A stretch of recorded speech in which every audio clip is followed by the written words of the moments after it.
I run into this fairly often, and what that is the arrogant owner. And the arrogant owner is somebody that usually what they've done is they've have several different influences, right? And they've kind of interpreted it upon their own. Like they'll watch Cesar Millan, they'll watch Victoria Stilwell, they'll send their dog off for a board and train with an obedience trainer, get an e-collar on the dog, and then they mix it all together and come up with a very confused dog. Now, here's your key.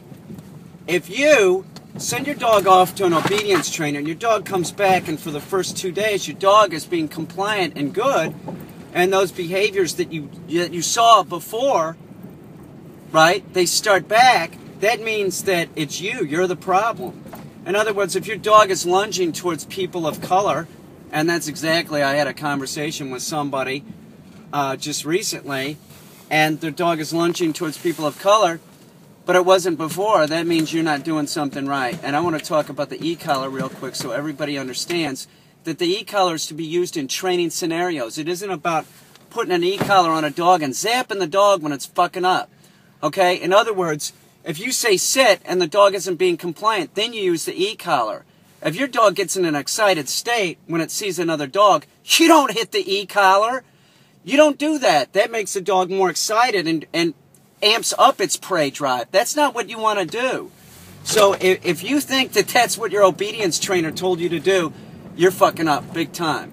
So in all cases of aggression, people aggression, right, lunging at somebody of color, something like that, you never do this. You never do that because you're going to accentuate the prey drive, and that's not what you want. And you don't use it by zapping the dog into submission or something, because your dog will keep doing it.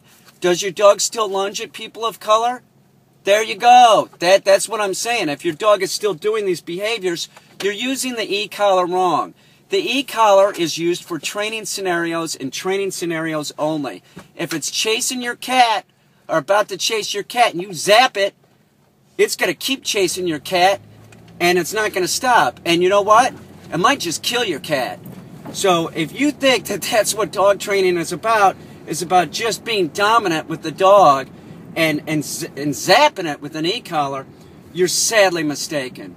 Call your obedience trainer if you're having problems, and get a couple private lessons with them and bump up your status with the dog and your knowledge of the e-collar.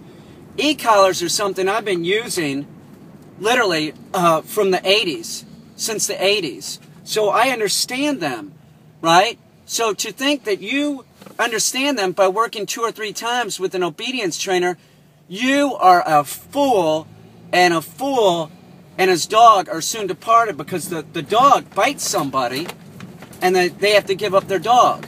So stop being arrogant. If you're having problems with your dog, contact a professional that works with these type of issues. Don't take this upon your own, and don't, for God's sakes, don't think you understand the dog. If you think you understand the dog, think the opposite. You don't. It's a very complicated subject because they're so much different than us. Absolutely so much different than us. Stay off the e-collar. You're only going to make matters worse. Use the e-collar for training scenarios and train your dog. Train your dog daily for the rest of its life. You won't have any problems with your dog.